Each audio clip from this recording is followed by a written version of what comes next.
ಈಗ ಸಭೆಯನ್ನು ಉದ್ದೇಶಿಸಿ ಮಾತನಾಡಲಿಕ್ಕಾಗಿ ಮಾಡಿಕೊಳ್ತಾ ಇದ್ದಾರೆ ನಮ್ಮ ನಾಡಿನ ಹೆಮ್ಮೆಯ ವೈದ್ಯ ರತ್ನ, ಅಂತೆಯೇ ಬೆಂಗಳೂರು ಗ್ರಾಮಾಂತರ ಜಿಲ್ಲೆಯ ಮಾನ್ಯ ಸಂಸದರು ಆದಂಥ Padmashri doctor C Manjunath sir ಅವರ ನುಡಿಗಳನ್ನು ಕೇಳೋಣ. ಸಾಕ್ಷಾತ್ಕಾರ, ಮಾತು ಮೃದುವಾಗಿದ್ದರೆ ಚಮತ್ಕಾರ, ನಡೆ ನುಡಿ ಚೆನ್ನಾಗಿದ್ದರೆ ಪುರಸ್ಕಾರ. ಇದನ್ನೆಲ್ಲ ಮೈಗೂಡಿಸ್ಕೊಂಡಿರತಕ್ಕಂಥ ಎಲ್ಲ ಬಸವ ಬಂಧುಗಳಿಗೆ ನನ್ನ ನಮಸ್ಕಾರ. ಇವತ್ತಿನ ಬಸವ ವೇದಿಕೆ ಕಾರ್ಯಕ್ರಮದಲ್ಲಿ ಬಸವ ಜಯಂತಿಯ ಸಂದರ್ಭದಲ್ಲಿ ಬಸವಶ್ರೀ ಮತ್ತು ವಚನಶ್ರೀ ಸಾಹಿತ್ಯಶ್ರೀ ಪ್ರಶಸ್ತಿ ಪ್ರದಾನ ಸಮಾರಂಭದ ಸಾನ್ನಿಧ್ಯವನ್ನು ವಹಿಸಿರತಕ್ಕಂಥ ಸುತ್ತೂರು ಸಂಸ್ಥಾನದ ಪೀಠಾಧೀಶರಾದಂತಹ ಶ್ರೀ ದೇಶಿಕೇಂದ್ರ ಸ್ವಾಮಿ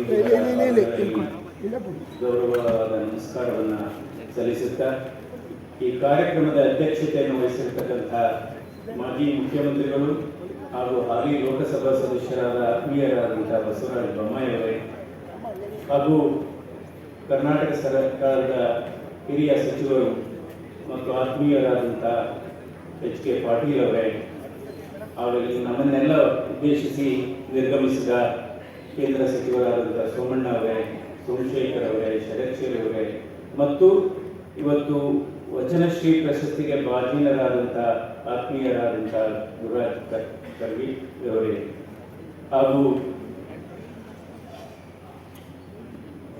ಆರೋಗ್ಯದ ಸಮಸ್ಯೆಯಿಂದ ಬರಕ್ಕಾಗದೇ ಇರತಕ್ಕಂಥ ಸಂದರ್ಭದಲ್ಲಿ ಇವತ್ತಿನ ಬಸವಶ್ರೀ ಪ್ರಶಸ್ತಿಗೆ ಭಾಜನರಾದಂಥ ಸನ್ಮಾನ್ಯ ಎಚ್ ಡಿ ದೇವೇಗೌಡರೇ ಮತ್ತು ತಮ್ಮ ಇಲ್ಲಿ ನಡೆದಿರ್ತಕ್ಕಂಥ ಎಲ್ಲ ಆತ್ಮೀಯರಿಗೆ ನನ್ನ ಹೃದಯಸ್ಪರ್ಶಿ ಧನ್ಯವಾದಗಳು ಮತ್ತು ನಮಸ್ಕಾರಗಳು.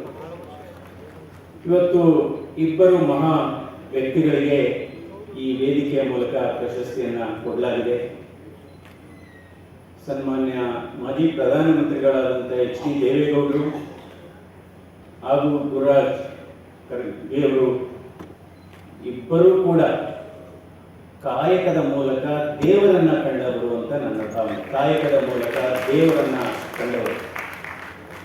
ಯಾಕೆಂದ್ರೆ ಬಸವಣ್ಣವರು ಅದೇ ಹೇಳ್ತಾರೆ. ಈಗಾಗಲೇ ಹಿರಿಯ ಸಚಿವರಾದಂಥ ಎಚ್ ಕೆ ಪಾಟೀಲ್ ಅವರು ಹೇಳಿದರು, ಇವತ್ತು ಬಸವ ತತ್ವ ಸಿದ್ಧಾಂತ ಮತ್ತು ಅವರ ಸಂದೇಶಗಳು ಕೇವಲ ಭಾಷಣದ ಸರಕುಗಳಾಗಬಾರ್ದು, ದಿನಚರಿಯ ವಸ್ತುಗಳಾಗಬೇಕು, ದಿನನಿತ್ಯ ನಾವು ಬಳಸುವಂಥ ಆಲೋಚನೆ ಆಗಬೇಕು ಅಂತ ಉತ್ತಮವಾದಂಥ ಮಾತನ್ನು ಹೇಳಿದ್ದಾರೆ.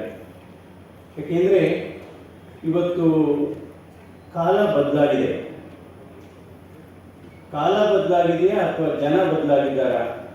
ಕಾಲ ಬದಲಾಗಿಲ್ಲ. ಸೂರ್ಯ ಚಂದ್ರ ಅಲ್ಲೇ ಇದ್ದಾರೆ, ಮಾವಿನ ಸಿಹಿ ಅಲ್ಲೇ ಇದೆ, ಬೇವಿನ ಕಹಿ ಹಾಗೆ ಇದೆ. ಜನ ಬದಲಾವಣೆ ಆಗಿದ್ದಾರೆ, ಜನರ ಅಪೇಕ್ಷೆಗಳು, ಜನರ ನಿರೀಕ್ಷೆಗಳು ಬದಲಾವಣೆ ಆಗಿದೆ. ಇಂಥ ಸಂದರ್ಭದಲ್ಲಿ ಬಸವ ಅವರ ತತ್ವ ಸಿದ್ಧಾಂತ ನಮಗೆಲ್ಲರಿಗೂ ಕೂಡ ಆದರ್ಶಪೂರ್ವಕ ಅಂತ ನನ್ನ ಭಾವನೆ ಈ ಸಂದರ್ಭದಲ್ಲಿ. ಯಾಕೆಂದ್ರೆ ಈ ಕಾಲ ಅಂದ್ರೆ ಇನ್ಕಮ್ ಇದ್ರೆ ವೆಲ್ಕಮ್ ಅನ್ನುವ ಕಾಲ. ಇನ್ಕಮ್ ಇದ್ರೆ ವೆಲ್ಕಮ್. ನಿಮ್ಮ ಹತ್ರ ಹಣ ಇದ್ರೆ ಹೌ ಆರ್ ಯು ಸಾರ್ ಅಂತಾರೆ, ಹಣ ಇಲ್ಲ ಅಂದ್ರೆ ಹೂ ಆರ್ ಯು ಸಾರ್ ಅಂತಾರೆ. ಅದರಿಂದ ಇಂಥ ಸಂದರ್ಭದಲ್ಲಿ ನಾವು ನಿಜವಾಗ್ಲೂ ನಾವು ಕೂಡ ಬಸವ ತತ್ವ ಸಿದ್ಧಾಂತವನ್ನು ನಾವು ಅಳವಡಿಸ್ಕೋಬೇಕು. ಮುಂದಿನ ಪೀಳಿಗೆಯವರೆಗೂ ಕೂಡ ಇದನ್ನು ನಾವು ಕಲಿಸಬೇಕಾಗುತ್ತೆ. ಅದೇ ಬಸವ ಜಯಂತಿ ಕಾರ್ಯಕ್ರಮದ ಮೂಲ ಸಂದೇಶ. ಪ್ರತಿ 30 ವರ್ಷಕ್ಕೆ ಒಂದು ಪೀಳಿಗೆ ಬದಲಾವಣೆ ಆಗ್ತಾ ಹೋಗುತ್ತೆ. ಅಂದ್ರೆ ಈ ಸಮಾಜದ 2 ಆಸ್ತಿಗಳು ಯಾವುದು? ದೊಡ್ಡ ಆಸ್ತಿಗಳು ಯಾವುದು? ಆಸ್ತಿ ಅಂದ್ರೆ ಹೆಚ್ಚಿದಷ್ಟು, ಹಂಚಿದಷ್ಟು ಹೆಚ್ಚಾಗುವ ಆಸ್ತಿ ಅಂದ್ರೆ ಜ್ಞಾನ, ಅಕ್ಷರ. ಹಾಗೆ ನಂಬಿಕೆ ಜಾಸ್ತಿ ಇದ್ದಷ್ಟು ಆಗುವ ಆಸ್ತಿ, ಹೆಚ್ಚಾಗುವ ಆಸ್ತಿ ಅಂದ್ರೆ ಅದೊಂದು ಪ್ರೀತಿ. ಅದರಿಂದ ಬಹಳ ಮುಖ್ಯವಾದದ್ದು ಇವತ್ತು ಗುರುರಾಜ್ ಅವರನ್ನ ನಾವೆಲ್ಲ ಸನ್ಮಾನಿಸ್ತಾ ಇದ್ದೇವೆ. ಇವತ್ತು ಗುರುರಾಜ್ ಅವರು ಹೇಳದೇ ಆದರೆ ಒಂದು ಈ ಅಕ್ಷರ ಕ್ರಾಂತಿ ಏನ್ ಮಾಡ್ಕೊಂಡು ಬಂದಿದ್ದಾರೆ, ಅಕ್ಷರ ಮತ್ತು ಈ ಜ್ಞಾನ ಕ್ರಾಂತಿಯ ಒಬ್ಬ ಯೋಗಿ ಅಂತಾನೆ ಹೇಳ್ಬೇಕಾಗುತ್ತೆ ಗುರುರಾಜ್ ಅವರು. ಅಕ್ಷರ ಕ್ರಾಂತಿಯ ಒಂದು ಅಕ್ಷಯ ಪಾತ್ರೆ ಅಂತಾನೆ ಹೇಳ್ಬೇಕಾಗುತ್ತೆ. ಅಕ್ಷರ ಕ್ರಾಂತಿ. ಜ್ಞಾನ ಮತ್ತು ಅಜ್ಞಾನಕ್ಕೆ ಬಹಳ ವ್ಯತ್ಯಾಸ ಇದೆ. ಜ್ಞಾನಿಗಳು ಅಂದ್ರೆ ಯಾರು? ಜ್ಞಾನಿಗಳು ಅಂದರೆ ಮಾಡಿದಂಥ ತಪ್ಪುಗಳನ್ನು ತಿದ್ದಿ ಮುಂದೆ ಹೋಗುವವರು, ತಿದ್ದುಕೊಂಡು ಮುಂದೆ ಹೋಗುವವರು ಜ್ಞಾನಿಗಳು. ಅಜ್ಞಾನಿಗಳು ಅಂದರೆ ಮಾಡಿದ ತಪ್ಪುಗಳನ್ನೇ ಸಮರ್ಥನೆ ಮಾಡಿಕೊಂಡು ಹೋಗುವರು ಅಜ್ಞಾನಿಗಳು. ಅದರಿಂದ ಇವತ್ತು ಇದರ ಈ ಸಮಾರಂಭದ ಸಂದೇಶ ಭಾರತ ದೇಶದಲ್ಲಿ ಹೆಚ್ಚು ಹೆಚ್ಚು ಜ್ಞಾನಿಗಳ ಸಂಖ್ಯೆ ಹೆಚ್ಚಾಗಬೇಕು, ಅಜ್ಞಾನಿಗಳ ಸಂಖ್ಯೆ ಕಡಿಮೆ ಆಗಬೇಕು ಅನ್ನೋ ಮಾತನ್ನು ಹೇಳಬೇಕಾಗುತ್ತೆ. ಅಂದರೆ ಬಸವಣ್ಣವರ ತತ್ವ ಮತ್ತು ಸಿದ್ಧಾಂತ ಹೇಗಿತ್ತು ಅಂದರೆ, ನಾವು ಹಂಚಿ ತಿನ್ನಬೇಕು, ಕಿತ್ತು ತಿನ್ನಬಾರ್ದು, ಅಳಿಸಿದ್ದು ಕೊಡಬಾರ್ದು, ಉಳಿಸಿದ್ದು ಕೊಡಬೇಕು. ಅದೇ ಬಸವಣ್ಣನವರ ಸಂದೇಶ. ಇವತ್ತು ನಮ್ಮ ಸಂವಿಧಾನದಲ್ಲಿ ಏನಿತ್ತು ಅದೇ ಬಸವಣ್ಣನವರ ಸಂದೇಶ, ಬಸವಣ್ಣನ ತತ್ವ ಸಿದ್ಧಾಂತ. ನಮ್ಮ ಸಂವಿಧಾನ ಹೇಳುತ್ತೆ ಸಾಮರಸ್ಯ ಇರಬೇಕು, ಸಮಾನತೆ ಇರಬೇಕು, ಸಹಿಷ್ಣುತೆ ಇರಬೇಕು. ಅದೇ ಬಸವಣ್ಣನವರು 12ನೇ ಶತಮಾನದಲ್ಲಿ ಹೇಳಿದಂಥ ವಾಕ್ಯಗಳು ಇವತ್ತು ಕೂಡ ಅದು ಪ್ರಸ್ತುತ ಅಂತ ಹೇಳಬೇಕಾಗುತ್ತೆ. ಈ ದೇಹ ಒಂದು ಐಸ್ ಕ್ರೀಮ್ ಇದ್ದ ಹಾಗೆ. ಐಸ್ ಕ್ರೀಮ್ ತಿಂದರೂ ಕರಗುತ್ತೆ, ತಿಂದೇ ಇದ್ರೂ ಕರಗುತ್ತೆ. ಈ ದೇಹ ಕೂಡ ಅಷ್ಟೇ, ಒಳ್ಳೆ ಕೆಲಸ ಮಾಡಿದ್ರು ಕರಗುತ್ತೆ, ಒಳ್ಳೆ ಕೆಲಸ ಮಾಡದೇ ಇದ್ರೂ ಕರಗುತ್ತೆ. ಬಸವಣ್ಣವರು ಹೇಳ್ತಾರೆ, ಈ ದೇಹ ಒಳ್ಳೆಯ ಕೆಲಸ ಮಾಡಿ ಸವಿಬೇಕು, ಅದು ಬಹಳ ಮುಖ್ಯವಾಗಿದೆ. ಅಂದರೆ ಇವತ್ತು ಸನ್ಮಾನ್ಯ ದೇವೇಗೌಡರು ಅವರ ಅನುಪಸ್ಥಿತಿಯಲ್ಲಿ ಅವರಿಗೆ ಬಸವಶ್ರೀ ಪ್ರಶಸ್ತಿಯನ್ನು ಕೊಡಲಾಗಿದೆ. ಇವರಿಬ್ಬರು ಕೂಡ, ಗುರುರಾಜ್ ಅವರು ಹಾಗೂ ಸನ್ಮಾನ್ಯ ದೇವೇಗೌಡರು ಕೂಡ ಅವರನ್ನ ನಾವು ಸಾಮಾಜಿಕ ಡಾಕ್ಟರ್ಸ್ ಅಂತಾನೆ ಹೇಳಬೇಕಾಗುತ್ತೆ. ಸಾಮಾಜಿಕ ಅಂದರೆ ಸಮಾಜದಲ್ಲಿ ಆಡಳಿತ ವ್ಯವಸ್ಥೆಯಲ್ಲಿ ಬದಲಾವಣೆ ತಂದಂಥ ಸನ್ಮಾನ್ಯ ದೇವೇಗೌಡರು ಮತ್ತು ವಿಜ್ಞಾನ ಕ್ಷೇತ್ರದಲ್ಲಿ ಮತ್ತು ಜ್ಞಾನ ಕ್ಷೇತ್ರದಲ್ಲಿ, ಅಕ್ಷರ ಕ್ಷೇತ್ರದಲ್ಲಿ ಒಂದು ಮಾದರಿಯಾಗಿ ಬದಲಾವಣೆ ತಂದಂತಹ ಗುರುರಾಜ್ ಅವರನ್ನು ನಿಜವಾಗ್ಲೂ ನಾವು ಈ ಸಂದರ್ಭದಲ್ಲಿ ಅಭಿನಂದಿಸಬೇಕಾಗುತ್ತೆ. ಅಂದರೆ ಸನ್ಮಾನ್ಯ ದೇವೇಗೌಡರ ಬಗ್ಗೆ ಕೆಲವು ಮಾತುಗಳನ್ನು ಆಡಬೇಕು ಅಂತ ನನಗೆ ಅನಿಸುತ್ತೆ. ನಾನು ಅವರ ಅಳಿಯನಾಗಿ ಮಾತಾಡ್ತಾ ಇಲ್ಲ. ಯಾಕೆಂದರೆ ಅವರು ಮುಖ್ಯಮಂತ್ರಿಗಳಾಗಿದ್ದಾಗ ಏನು ಕೆಲಸ ಮಾಡಿದರು, ಪ್ರಧಾನಮಂತ್ರಿಗಳಾಗಿದ್ದಾಗ ಏನು ಕೆಲಸ ಮಾಡಿದರು ಅನ್ನೋದ್ರ ಬಗ್ಗೆ ಕೇವಲ ಒಂದು 2-3 ನಿಮಿಷದಲ್ಲಿ ನಾನು ಮಾತನ್ನು ಕೇಳಿ ಮುಗಿಸ್ತೇನೆ. ಅಂದರೆ ಇವತ್ತೆಲ್ಲ ನಾವು, ಯಾಕೆಂದರೆ ದೇವೇಗೌಡರು ಅವರ 70 ವರ್ಷದ ರಾಜಕೀಯ ಜೀವನದಲ್ಲಿ ಅವರ ಅಧಿಕಾರದಲ್ಲಿ ಇದ್ದಿದ್ದು ಕೇವಲ 6.5 ವರ್ಷ ಮಾತ್ರ. ಸುಮಾರು 60-62 ವರ್ಷ ಅವರು ವಿರೋಧ ಪಕ್ಷದಲ್ಲೇ ಅವರು ಕಳೀತಾರೆ. ಯಾಕೆಂದರೆ ಅಂದರೆ ಇವತ್ತು ನಾವು ಕ್ರಿಕೆಟ್ ಮ್ಯಾಚು ಎಲ್ಲ ನೋಡ್ತೀವಿ, ಈಗ IPL ಮ್ಯಾಚ್ ಬೇರೆ ನಡೀತಾ ಇದೆ, ದಿನ ನೋಡ್ತಾರೆ. ಸೊ ಅವ್ರು ಯಾವ ರೀತಿ ಕೆಲಸ, ಈಗ ಟೆಸ್ಟ್ ಮ್ಯಾಚಲ್ಲಿ ಟೆಸ್ಟ್ ಕ್ರಿಕೆಟ್ 5 ದಿವಸ ಆಡಿ 250, 230 ರನ್, 260 ರನ್ ನೋಡಿದ್ದಾರೆ. ಇವತ್ತು T20 ಕ್ರಿಕೆಟ್ ಅಂದರೆ 20 ಓವರಲ್ಲಿ ಕೇವಲ 3 ಗಂಟೆ ಮ್ಯಾಚ್ಗಳಲ್ಲಿ 250 ರನ್ ನೋಡಿದ್ದಾರೆ. ನಾನು ಈ ಸಂದರ್ಭದಲ್ಲಿ ಹೇಳ್ತೇನೆ, ದೇವೇಗೌಡರು ರಾಜಕೀಯ ರಂಗದ T20 ಕ್ರಿಕೆಟರ್ ಅಂತಲೇ ಹೇಳಬೇಕಾಗುತ್ತೆ. ಅವರು ಸಿಕ್ಕ ಅವಕಾಶದಲ್ಲಿ ಬಹಳ ವೇಗವಾಗಿ ಕೆಲಸ ಮಾಡಿದ್ದಾರೆ. ಯಾಕೆಂದರೆ ಅವರು ಪ್ರಧಾನಮಂತ್ರಿಯಾಗಿ ಅಧಿಕಾರ ಸ್ವೀಕರಿಸಿದಂಥ ಸಂದರ್ಭದಲ್ಲಿ ಅವರ ಹಿಂದಿನ ಪ್ರಧಾನಮಂತ್ರಿ PV ನರಸಿಂಹರಾವ್ ಅವರು 3800 ಕಡತಗಳನ್ನು ಬಿಟ್ಟೋಗಿರ್ತಾರೆ. ಆದರೆ ಸನ್ಮಾನ್ಯ ದೇವೇಗೌಡರು ಬಂದಂಥ ಸಂದರ್ಭದಲ್ಲಿ ಕೇವಲ 26 ದಿನಗಳಲ್ಲಿ 3800 ಕಡತಗಳನ್ನು ವಿಲೇವಾರಿ ಮಾಡ್ತಾರೆ. ಅದೇ ರೀತಿ ಇವತ್ತು ಬೆಂಗಳೂರೇ ನೋಡ್ಬೋದು, ಅವರ ಜ್ಞಾನ, ಅವರ ದೂರದೃಷ್ಟಿ ಏನಿತ್ತು. ಇವತ್ತು ಬೆಂಗಳೂರಿನ ಮೊಟ್ಟ ಮೊದಲ ಫ್ಲೈಓವರ್ ಸಿರ್ಸಿ ಫ್ಲೈಓವರ್ ಮಾಡಿದ್ದು ಸನ್ಮಾನ್ಯ ಎಚ್ ಡಿ ದೇವೇಗೌಡರು. ಸಿರ್ಸಿ ಫ್ಲೈಓವರ್ ಮಾಡಿ ನಮ್ಮ ಈ ತಂತ್ರಜ್ಞಾನ IT-BT ಸೆಕ್ಟರ್ ಅಂತ ಏನು ಹೇಳ್ತೀವಿ, ಇದು ಎಷ್ಟು ಜನರಿಗೆ ಗೊತ್ತಿಲ್ಲ. ಅವರು ಪ್ರಧಾನಮಂತ್ರಿ ಆಗಿದ್ದಾಗ ನಮ್ಮ ರಾಜ್ಯದ ಮತ್ತು ನಮ್ಮ ರಾಷ್ಟ್ರದ IT-BT ಸೆಕ್ಟರು ಚೆನ್ನಾಗಿ ಬೆಳಿಬೇಕು, ಅದಕ್ಕೆ ನಾವು ಉತ್ತೇಜನ ಕೊಡಬೇಕು, ಅದಕ್ಕೆ ಪ್ರೋತ್ಸಾಹ ಕೊಡಬೇಕು ಅನ್ನುವ ದೃಷ್ಟಿಯನ್ನು ಇಟ್ಕೊಂಡವರು ಪ್ರಧಾನಮಂತ್ರಿ ಆಗಿದ್ದಂಥ ಸಂದರ್ಭದಲ್ಲಿ IT-BT ಸೆಕ್ಟರ್ಗೆ 10 ಇಯರ್ಸ್ ಟ್ಯಾಕ್ಸ್ ಹಾಲಿಡೇ ಕೊಡ್ತಾರೆ. 10 ಇಯರ್ಸ್ ಟ್ಯಾಕ್ಸ್ ಹಾಲಿಡೇ ಕೊಡ್ತಾರೆ. ಅದೇ ರೀತಿ ಸಿಂಗಪೂರ್ ಪ್ರೈಮ್ ಮಿನಿಸ್ಟರ್ ಬ್ರಿಟನ್ನಿನ ಪ್ರೈಮ್ ಮಿನಿಸ್ಟರ್ ಕರ್ಕೊಬಂದು ಬೆಂಗಳೂರಿನಲ್ಲಿ IT-BT ಪಾರ್ಕನ್ನು ಓಪನ್ ಮಾಡ್ತಾರೆ. IT-BT ಪಾರ್ಕನ್ನು ಓಪನ್ ಮತ್ತು ಕುಡಿಯುವ ನೀರಿನ ಸಮಸ್ಯೆ. ಅವರು ಇಲ್ಲಿ ಮುಖ್ಯಮಂತ್ರಿ ಆಗಿದ್ದಾಗ ಅಂದಿನ ಪ್ರಧಾನಮಂತ್ರಿ ನರಸಿಂಹರಾವ್ ಅವರಿಗೆ ಒಂದು ಪತ್ರ ಬರೀತಾರೆ. ಬೆಂಗಳೂರಿನಲ್ಲಿ ಕುಡಿಯುವ ನೀರಿನ ಸಮಸ್ಯೆ ಜಾಸ್ತಿ ಆಗ್ತಾ ಇದೆ. ಕಾವೇರಿ ನದಿಯಿಂದ ನಮಗೆ ಅಟ್ಲೀಸ್ಟ್ 9 ರಿಂದ 11 TMC ಕುಡಿಯುವ ನೀರನ್ನು ಕೊಡಬೇಕು ಅಂತ. ಅದಕ್ಕೆ ಅವರು ಪತ್ರ ಬರುತ್ತೆ, ಇಲ್ಲ ಆಗೋದಿಲ್ಲ, ಅದು ಟ್ರಿಬ್ಯುನಲ್ ಅವಾರ್ಡ್ ಆಗಿದೆ ಹಾಗೆ ಅಂತ. ನಂತರ ಪತ್ರ ಬರೆದ 6 ತಿಂಗಳಲ್ಲಿ ಅವರು ಪ್ರಧಾನಮಂತ್ರಿ ಆಗ್ತಾರೆ. ಆ ಸಂದರ್ಭದಲ್ಲಿ ಬೆಂಗಳೂರಿಗೆ ಅಡಿಷನಲ್ ಆಗಿ 9 ರಿಂದ 10 TMC ನೀರನ್ನು, ಕಾವೇರಿ ನೀರನ್ನು ಕೊಡಬೇಕು ಅನ್ನುವ ಆದೇಶವನ್ನು ಮಾಡ್ತಾರೆ. ಇದನ್ನು ಏನು ಕೇಳ್ತಾ ಇದ್ದೀನಿ ಅಂದರೆ, ಅವಕಾಶ ಸಿಕ್ಕಿದಂಥ ಸಂದರ್ಭದಲ್ಲಿ ನಾವು ಯಾವುದೇ ಒಂದು ತಾರತಮ್ಯ ಇಲ್ಲದೆ ಕೆಲಸ ಮಾಡ್ತಾ ಹೋಗಬೇಕು. ಅದೇ ಬಸವಣ್ಣನವರ ಸಂದೇಶ.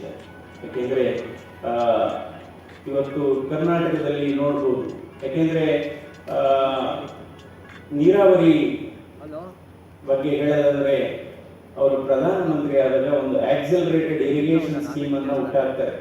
ಅಂದರೆ ರಾಜ್ಯ ಮಟ್ಟದ ನೀರಾವರಿ ಇಲಾಖೆಗೆ, ರಾಜ್ಯ ಮಟ್ಟದ ನೀರಾವರಿ ಡ್ಯಾಮ್ಗಳಿಗೆ, ಜಲಾಶಯಗಳಿಗೆ ಕೇಂದ್ರ ಅನುದಾನ ಕೊಡಬಹುದು ಅನ್ನುವ ವಿಚಾರವನ್ನು ಪ್ರಸ್ತಾಪ ಮಾಡಿ ಒಂದು ಆಕ್ಸಲರೇಟೆಡ್ ಇರಿಗೇಷನ್ ಸ್ಕೀಮ್ ಅನ್ನು ಹೊಸದಾಗಿ ಒಂದು ಕೋಡ್ ಅನ್ನು ಉಂಟು ಮಾಡ್ತಾರೆ. ಅದರಿಂದ ಇವತ್ತು ನಮ್ಮ ಉತ್ತರ ಕರ್ನಾಟಕದ ಆಲ್ಮಟ್ಟಿ ಮತ್ತು ಕೃಷ್ಣ ಜಲನಯನ ಪ್ರದೇಶಕ್ಕೆ ಬಂದಂತ ಕೇಂದ್ರದಿಂದ ಇದುವರೆಗೆ ಹರಿದು ಬಂದಂತ ಹಣ 18,000 ಕೋಟಿ ಹಣ ಬಂದಿದೆ. ಅಂದ್ರೆ ಬದಲಾವಣೆ ಆಗಬೇಕು. ನಾವು ನೋಡಿ, ನಾವು ಬಟ್ಟೆ ಬದಲಾಯಿಸ್ತೀವಿ, ಊರು ಬದಲಾಯಿಸ್ತೀವಿ, ಕೆಲಸ ಬದಲಾಯಿಸ್ತೀವಿ, ಆದರೆ ಮನುಷ್ಯ ಬದಲಾವಣೆ ಆಗ್ತಾ ಇಲ್ಲ. ಬಹುಶಃ ನಾವು ಯಾವಾಗ ಈ ಸಮಾಜದಲ್ಲಿ ಬದಲಾವಣೆ ತರಬಹುದು ಅಂದ್ರೆ, ನಾವು ಬೇರೆಯವರಿಗೆ ಏನು ಉಪದೇಶ ಮಾಡ್ತೀವಿ, ಬೇರೆಯವರಿಗೆ ನಾವು ಏನು ಸಲಹೆ ಮಾಡ್ತೀವಿ, ಅದನ್ನ ಫಸ್ಟ್ ನಾವು ಪರಿಪಾಲನೆ ಮಾಡಿದಾಗ ಸಮಾಜ ಪರಿವರ್ತನೆ ಆಗುತ್ತೆ. ಯಾಕೆಂದ್ರೆ ನಾವು ಕೇವಲ ಬೇರೆಯವರಲ್ಲಿ ತಪ್ಪು ಕಂಡುಹಿಡಿತಾ ಹೋದ್ರೆ ನಮ್ಮ ತಪ್ಪನ್ನ ನಾವು ಸರಿಪಡಿಸ್ಕೋಬೇಕು ಮೊದಲು. ಅದೇ ಬಸವಣ್ಣನವರು ಹೇಳಿದಂತ ಮಾತು. ಹಾಗೆಯೇ ಅವರು ಕೇಂದ್ರಕ್ಕೆ ಹೋದ ಮೇಲೆ, ಯಾಕೆಂದ್ರೆ ಅವರು ಅವರಿಗೆ ಎಷ್ಟು ಒಂದು ಅದ್ಭುತವಾದಂತಹ ಈ ಮೆಮೊರಿ ಪವರ್ ಇದೆ. ಈಗ 93ನೇ ವಯಸ್ಸಿನಲ್ಲಿ, ಈಗ ಕಳೆದ 2 ವರ್ಷದಿಂದ ಅವ್ರಿಗೆ ಆರೋಗ್ಯ ಚೆನ್ನಾಗಿಲ್ಲ. ಯಾಕೆಂದ್ರೆ ಅವರು ಇವತ್ತಿಗೂ ಕೂಡ ಸಂಸದೀಯ ವ್ಯವಸ್ಥೆಯಲ್ಲಿ ಇವತ್ತಿಗೂ ಕೂಡ ವಿದ್ಯಾರ್ಥಿಯಾಗಿ ಇದ್ದಾರೆ. ನಮ್ಮ ಗುರುರಾಜ್ ಅವರು ಕೂಡ ಇವತ್ತಿಗೆ ವಿದ್ಯಾರ್ಥಿ. ಯಾರ್ಯಾರು ಅವರ ಜೀವನ ಪೂರ್ತಿ ಅವರವರ ಕ್ಷೇತ್ರದಲ್ಲಿ ವಿದ್ಯಾರ್ಥಿಗಳಾಗ್ತಾರೋ ಅವರು ನಿಜವಾಗ್ಲೂ ಈ ಸಮಾಜಕ್ಕೆ ಒಳ್ಳೆಯ ಸೇವೆ ಕೊಡಲಿಕ್ಕೆ ಸಾಧ್ಯ. ಈಗ ನಾವು ಕೂಡ ಅಷ್ಟೇ. ಇವತ್ತು ನಾನು ಲೋಕಸಭಾ ಸದಸ್ಯನಾಗಿದ್ದರೂ ಕೂಡ ಬೆಂಗಳೂರಿನಲ್ಲಿದ್ದಂಥ ಸಂದರ್ಭದಲ್ಲಿ ಸೋಮವಾರ ಮತ್ತು ಬುಧವಾರ ನಾನು ನನ್ನ ಹೃದ್ರೋಗ ವೈದ್ಯಕೀಯ ವೃತ್ತಿಯನ್ನು ಮುಂದುವರಿಸಿದ್ದೇನೆ. ಇವತ್ತು 12:30 ಗಂಟೆ ಮಧ್ಯಾಹ್ನ ಯಾರೋ ಒಬ್ಬರಿಗೆ 81 ವರ್ಷದ ಒಬ್ಬರಿಗೆ ಹಾರ್ಟ್ ಅಟ್ಯಾಕ್ ಆಗಿತ್ತು. ಇವತ್ತು ನಾನು ಆಂಜಿಯೋಪ್ಲಾಸ್ಟಿ ಸ್ಟೆಂಟ್ ಪ್ರೊಸೀಜರ್ ಮಾಡಿ ಬಂದಿದ್ದೀನಿ. ಸೊ ಅದಕ್ಕೋಸ್ಕರ ನಮ್ಮ ಪ್ರಾಥಮಿಕ ಕೆಲಸವನ್ನು ನಾವು ಬಿಡಬಾರದು. ಒಳ್ಳೆಯ ಮನುಷ್ಯರಂದ್ರೆ ಯಾರು? ಅದಕ್ಕೆ ಯಾವ ರೀತಿ ಮಾನದಂಡ ಇದೆ, ಅದಕ್ಕೆ ಯಾವ ರೀತಿ ಮೌಲ್ಯಮಾಪನ ಇದೆ? ನನ್ನ ಅರ್ಥದಲ್ಲಿ ಒಳ್ಳೆಯ ಮನುಷ್ಯ ಅಂದ್ರೆ ಯಾರಪ್ಪ ಅಂದ್ರೆ, ಅಧಿಕಾರ ಮತ್ತು ಹಣ ಇದು ಎರಡೂ ಬಂದಾಗ ಬದಲಾವಣೆ ಆಗದೆ ಇದ್ರೆ ಅವನೇ ಒಳ್ಳೆಯ ಮನುಷ್ಯ. ಅಧಿಕಾರ ಮತ್ತು ಹಣ. ಯಾಕೆ ನೋಡ್ಬೋದು, ಈಗ ಕೆಲವರು ನೋಡಿದ್ದೀನಿ, ಒಂದು ಸಣ್ಣ ಅಧಿಕಾರ ಬಂದರೆ ಅವ್ರು ನಡೆಯುವ ಸ್ಟೈಲೇ ಚೇಂಜ್ ಆಗೋದು, ಮಾತನಾಡುವ ದಾಟಿನೇ ಚೇಂಜ್ ಆಗುತ್ತೆ. ಅಷ್ಟು ಪರಿಚಯರಿರ್ತಾರೆ. ಎದುರು ಬದುರು ಸಿಕ್ಕಿದ್ರೆ ಯಾರೋ ಒಂದು ಗೊತ್ತಿಲ್ಲದ ಮಾತಾಡ್ತಾರೆ. ಸೊ ಅದರಿಂದ ನಿಜವಾಗ್ಲೂ ನಾವು ಆ ರೀತಿ ಬದಲಾವಣೆ ಆಗಬೇಕು. ಅಂದರೆ ಸರಳತೆ ದೊಡ್ಡದ, ಸಂಪತ್ತು ದೊಡ್ಡದ? ಬಸವಣ್ಣವರು ಹೇಳೋದು ಸರಳತೆಯೇ ಸಂಪತ್ತಿಗಿಂತ ದೊಡ್ಡದು ಅಂತ ಹೇಳ್ತಾರೆ. ಈಗ ನಾವು ಸಂಪತ್ತನ್ನು ನಾವು ಅಳಿಬೋದು, ಸರಳತೆಯನ್ನು ಅಳಿಲಿಕ್ಕಾಗೋದಿಲ್ಲ. ಆದರೆ ಸರಳತೆಯನ್ನು ನಾವು ಫಾಲೋ ಅಪ್ ಮಾಡ್ತಾ ಇರೋರು, ಅನುಸರಿಸ್ತಾ ಇರೋದು ಬಹಳ ಕಡಿಮೆ. ಎಷ್ಟೋ ಸರಿ ಈ ಮದುವೆಗಳಿಗೆ ಹೋಗಿ ಬಂದ ಮೇಲೆ ಗಲಾಟೆ ಆಗುತ್ತೆ ಮನೆಯಲ್ಲಿ, ದೊಡ್ಡ ಮದುವೆಗಳಿಗೆ ಹೋಗಿ ಬಂದ ಮೇಲೆ. ಸೊ ಸರಳತೆಗೆ ನಾವು ಹೋಲಿಕೆ ಮಾಡ್ಕೋಬೇಕು ಹೊರತು ಸಂಪತ್ತಿಗೆ ನಾವು ಹೋಲಿಕೆ ಮಾಡ್ಕೋಬಾರ್ದು. ಇದು ಬಹಳ ಮುಖ್ಯವಾದದ್ದು. ಮತ್ತು ಸನ್ಮಾನ್ಯ ದೇವೇಗೌಡರು ಬಹುಶಃ ಅವರು ಪ್ರಧಾನಮಂತ್ರಿಯಾಗಿ ಮಾಡಿದಂಥ ಕೆಲಸಗಳು ಕರ್ನಾಟಕದ ಜನರಿಗೆ ಅಷ್ಟು ಗೊತ್ತಿಲ್ಲ, ಉತ್ತರ ಭಾರತದ ಜನರಿಗೆ ಬಹಳ ಗೊತ್ತಿದೆ. ಯಾಕೆಂದರೆ ಇವತ್ತು ಕೂಡ ನೋಡಿ, ಅವರು ಮೊನ್ನೆ ನಡೆದಂಥ ಪಾರ್ಲಿಮೆಂಟ್ ಈ ಸದನದ ಸಂಸತ್ತಿನ ಕಲಾಪಗಳಲ್ಲಿ ಬೆಳಿಗ್ಗೆ 8:30 ಗಂಟೆಗೆ ಡಯಾಲಿಸಿಸ್ ತಗೊಂಡಿದ್ದಾರೆ. ಡಯಾಲಿಸಿಸ್ ವಾರದಲ್ಲಿ 2 ದಿವಸ ಡಯಾಲಿಸಿಸ್ ಬೇಕಾಗಿದೆ ಅವರಿಗೆ. 10:50 ಪಾರ್ಲಿಮೆಂಟಲ್ಲಿ ಕೂತಿದ್ದಾರೆ ಮತ್ತು ರಾತ್ರಿ 12:30 1 ಗಂಟೆವರೆಗೆ ಅವರು ಈಗಲೂ ಅಧ್ಯಯನ ಮಾಡ್ತಾರೆ. ನಿಜವಾಗ್ಲೂ ಇದು ಅದನ್ನು ಹೇಳಬೇಕು ಅನ್ನಿಸ್ತು. ಇದೇನು ನಾನು ಇದನ್ನು ಗ್ಲೋರಿಫೈ ಮಾಡಿ ಹೇಳ್ತಾ ಇದ್ದೀನಿ. ಅಂದರೆ ಕಾಶ್ಮೀರದ ಬಗ್ಗೆ ಎಷ್ಟೋ ಜನರಿಗೆ ನಮಗೆ ಗೊತ್ತಿಲ್ಲ. ಸನ್ಮಾನ್ಯ ಎಚ್ ಡಿ ದೇವೇಗೌಡರು ಏನು ಮಾಡಿದ್ರು ಅಂತ. ಕಾಶ್ಮೀರಕ್ಕೆ 3 ಬಾರಿ ಭೇಟಿ ಕೊಟ್ಟಂತ ಏಕೈಕ ಪ್ರಧಾನಮಂತ್ರಿ ಸನ್ಮಾನ್ಯ ಎಚ್ ಡಿ ದೇವೇಗೌಡರು. ಅವ್ರು ಹೇಳ್ತಾರೆ, ಅಲ್ಲಿ ಆರ್ಮಿ ಜನರಲ್ ಹೋಗ್ಬಿಡಿ, ಅಲ್ಲಿ ಪಾಕಿಸ್ತಾನದ ಬಾರ್ಡರ್ನಿಂದ ಮಿಸೈಲ್ಸ್ ಬರ್ತಾ ಇದೆ, ಡ್ರೋನ್ಸ್ ಇರಲಿಲ್ಲ, ಮಿಸೈಲ್ಸ್ ಬರ್ತಾ ಇದೆ, ಗನ್ ಶಾಟ್ಸ್ ಬರ್ತಾ ಇದೆ, ನಿಮ್ಮ ಪ್ರಾಣ ಹೋದ್ರೆ ನಾವು ಏನು ಮಾಡೋದು ಹೆಚ್ಚು ಕಡಿಮೆ ಆದರೆ. ಆವಾಗ ಅವ್ರು ಹೇಳಿದ್ರಂತೆ, ನನಗೆ ಅದೆಲ್ಲ ಗೊತ್ತಿಲ್ಲ, ಮೊದಲನೇ ಸರಿ ಒಪ್ಕೊಂಡಿದ್ದೀನಿ ಬೇಡ ಅಂತ, 2ನೇ ಸರಿ ಒಪ್ಕೊಂಡಿದ್ದೀನಿ ಬೇಡ ಅಂತ, ಈ 3ನೇ ಸರಿ ನಾನು ಹೋಗಲೇಬೇಕು. ನಾನು ಹೋಗಿ ಆವಾಗ ಹೇಳಿದ್ರಂತೆ, ಅವ್ರು ಗನ್ ಶಾಟ್ ಅಥವಾ ಅವ್ರು ಏನಾದರೂ ಬಾಂಬ್ ಅಟ್ಯಾಕ್ ಮಾಡಿದರೆ ನಿನಗೇನು ತೊಂದರೆ ಆಗಲ್ಲ, ಯಾಕಂದರೆ ನಾನು ಹೋಗ್ತೀನಿ ನೀನು ಹೋಗ್ತೀಯ ಅಂತ ಹೇಳ್ತಾರೆ. ಅಂದರೆ ಅಷ್ಟು ದಿಟ್ಟ ನಿರ್ಧಾರ. ಕಾಶ್ಮೀರದಲ್ಲಿ ಅವರು ಹಲವಾರು ಫಸ್ಟ್ ಟೈಮ್ ಅಲ್ಲಿ ಒಂದು ಚುನಾವಣೆ ನಡೆಸ್ತಾರೆ. ಆ ಚುನಾವಣೆ ವಿತೌಟ್ ಎನಿ ಬುಲೆಟ್ ಸೌಂಡ್. ಆ ಸಂದರ್ಭದಲ್ಲಿ ಬೇರೆ ಬೇರೆ ವಿದೇಶದ ರಾಯಭಾರಿಗಳನ್ನ ಆಹ್ವಾನ ಮಾಡಿರ್ತಾರೆ ಕಾಶ್ಮೀರಕ್ಕೆ. ಅಲ್ಲಿ ಒಂದು ಊರಿ ಅಂತ ಇದೆ, ಅಲ್ಲಿ ದೊಡ್ಡ ಒಂದು ಮೆಗಾ ಪವರ್ ಪ್ಲಾಂಟ್ ಅನ್ನ ಶಂಕುಸ್ಥಾಪನೆ ಮಾಡ್ತಾರೆ. ಈಗ ಮೊನ್ನೆ ಹೋಗಿ ನೋಡ್ತು ಬಂದಿ ಅಂತ ಹೇಳ್ತಾ ಇದ್ರು. ಅದೇ ಸಂದರ್ಭದಲ್ಲಿ ಅನಂತನಾಗ್ನಿಂದ ಕಾಶ್ಮೀರಕ್ಕೆ ಅಂದರೆ ಶ್ರೀನಗರಕ್ಕೆ ಒಂದು ರೈಲ್ವೆ ಟ್ರ್ಯಾಕ್ ಕೂಡ ಇದು ಮಾಡ್ತಾರೆ. ಸೊ ಹೀಗಾಗಿ ಇವತ್ತು ನಾರ್ತ್ ಈಸ್ಟ್ ಅಂತ ಹೇಳ್ತೀವಿ ನಾವು. ನಾಗಾಲ್ಯಾಂಡ್ ಆಗ್ಬೋದು, ಅರುಣಾಚಲ ಪ್ರದೇಶ ಆಗ್ಬೋದು, ಅಥವಾ ತ್ರಿಪುರಾ ಆಗ್ಬೋದು. ಬಹುಶಃ ಭಾರತದ ರಾಜಕೀಯ ಇತಿಹಾಸದಲ್ಲಿ ಆ ಕಾಲದಲ್ಲಿ 1996ನೇ ಇಸ್ವಿನಲ್ಲಿ 6,100 ಕೋಟಿ ಬಜೆಟ್ ಅನುದಾನ ಕೊಟ್ಟಂತ ಏಕೈಕ ಪ್ರಧಾನಮಂತ್ರಿ ಸನ್ಮಾನ್ಯ ಎಚ್ ಡಿ ದೇವೇಗೌಡರು. ಆ 7 ರಾಜ್ಯ, ಅಷ್ಟರಾಜ್ಯ ಅಂತ ಏನು ಹೇಳ್ತೀವಿ, ಆ 7 ರಾಜ್ಯಗಳಲ್ಲೂ ಒಂದೊಂದು ದಿವಸ ಹಾಲ್ಟ್ ಮಾಡಿ ಬರ್ತಾರೆ. ಹೀಗಾಗಿ ಇದು ಇಷ್ಟು ಕೆಲಸವನ್ನು ಅವರು ಮಾಡಿದ್ದಾರೆ. ಮತ್ತು ನರ್ಮದಾ ನದಿ ವಿಚಾರ ಆಗ್ಬೋದು, ಅಥವಾ ಭಾರತ